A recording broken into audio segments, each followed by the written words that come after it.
Transport corporation of India TCI 60 साल से पुराना टीसीआई ग्रुप है।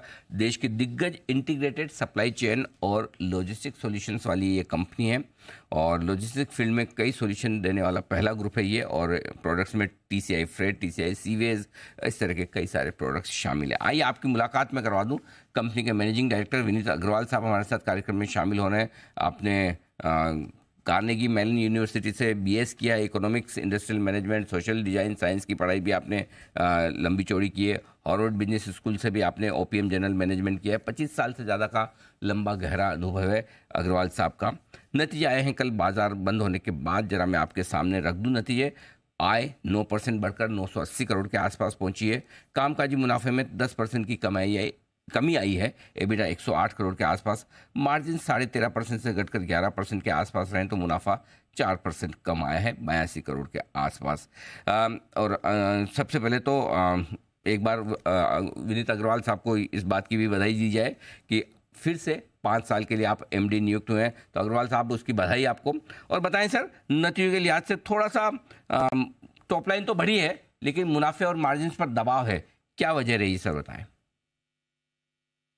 नमस्कार Anil ji, thank you for having me. देखिए, आपने जैसे कहा कि 60 साल की कंपनी है, अभी 65 साल कंप्लीट कर चुके हैं और हम लॉन्ग टर्म प्लेयर हैं लॉजिस्टिक्स सेक्टर में।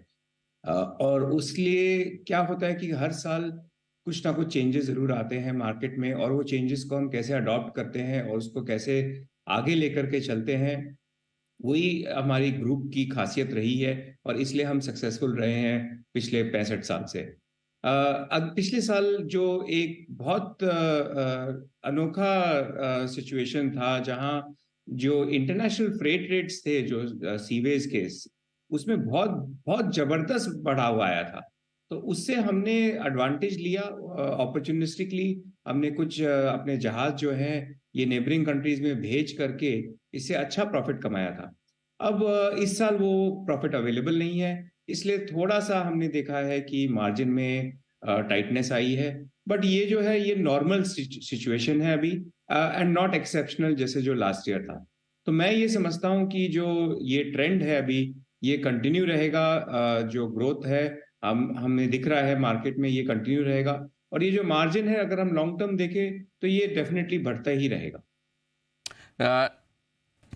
आपकी जो प्रेस रिलीज है उसमें मैं ये पढ़ भी रहा था कि आपने कहा कि कई सारे ऐसे लोकल फैक्टर्स भी हैं, ग्लोबल फैक्टर्स भी हैं, जिसके चलते कंपनी की परफॉर्मेंस पे आगे चलते हुए थोड़ा इम्पैक्ट पड़ेगा। तो दोनों फैक्टर्स को जरा समझाएं सर, और किस तरह का असर होगा। हाँ जी, तो लोकल सेक्टर में कई अपॉर्चुनिटीज हैं। हम देख रहे हैं कि गवर्नमेंट बात कर रही है इंफ्रास्ट्रक्चर डेवलपमेंट पे, पीएम गति शक्ति प्रोग्राम जो है, इसका मतलब कि कई जगह रोड, रेलवेज या आपके पोर्ट्स या वेयर हाउसेज ये बहुत बनेंगे और बन रहे भी हैं। तो इससे डायरेक्ट एडवांटेज है लॉजिस्टिक सेक्टर को। सेकेंड है जो लोकल में एक है नेशनल लॉजिस्टिक्स पॉलिसी। गवर्नमेंट ने इसको रिलीज किया था कि इसका मेन मकसद है कि कैसे हम इंडिया की लॉजिस्टिक्स कॉस्ट को कम कर सकते हैं, ताकि जो डोमेस्टिक इंडस्ट्री है या इंटरनेशनल जो हम एक्सपोर्ट करते हैं वहां हम कंपेरेटिव रहें। उसको करने के लिए कई उसमें सजेशंस थे।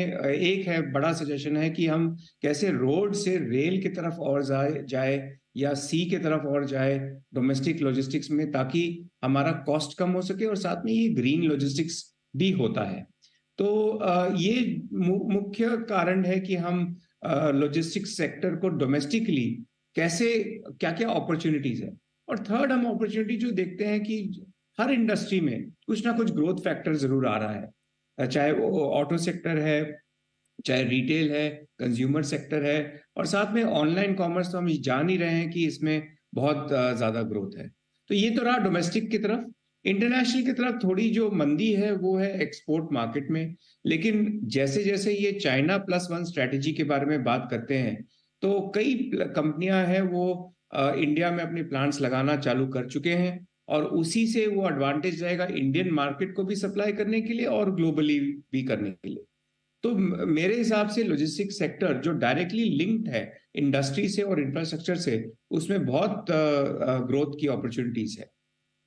ओके, तो दोनों जगह ग्रोथ की अपॉर्चुनिटीज काफ़ी बेहतर। तो फिर ऐसे में अग्रवाल साहब कोई एक्सपेंशन प्लान भी लेकर आ रहे हैं आप? क्या कुछ नया करना चाहते हैं वित्त वर्ष 2024 में? हाँ जी, हमारा जो एक्सपेंशन प्लान है वो इस साल का 375 करोड़ का कैपेक्स है। वो 375 करोड़ में करीब 125 करोड़ का एक जहाज लेने की का प्लान है। उसके अलावा कुछ 30-40 करोड़ के कंटेनर, एक हम रेलवे के रेक भी खरीदेंगे करीब 50 करोड़ का, और साथ में ट्रक्स और जो वेयर हाउसेज वगैरह जो बनते हैं वो भी पार्ट ऑफ ये कैपेक्स रहेगा। हमारे अंदाज है कि अगले 3 साल में करीब यही 300-400 करोड़ तक का कैपेक्स एक्सपेक्टेड है, ताकि हम ये जो ग्रोथ अपॉर्चुनिटीज आ रही हैं इसको हम कैप्चर कर सकें।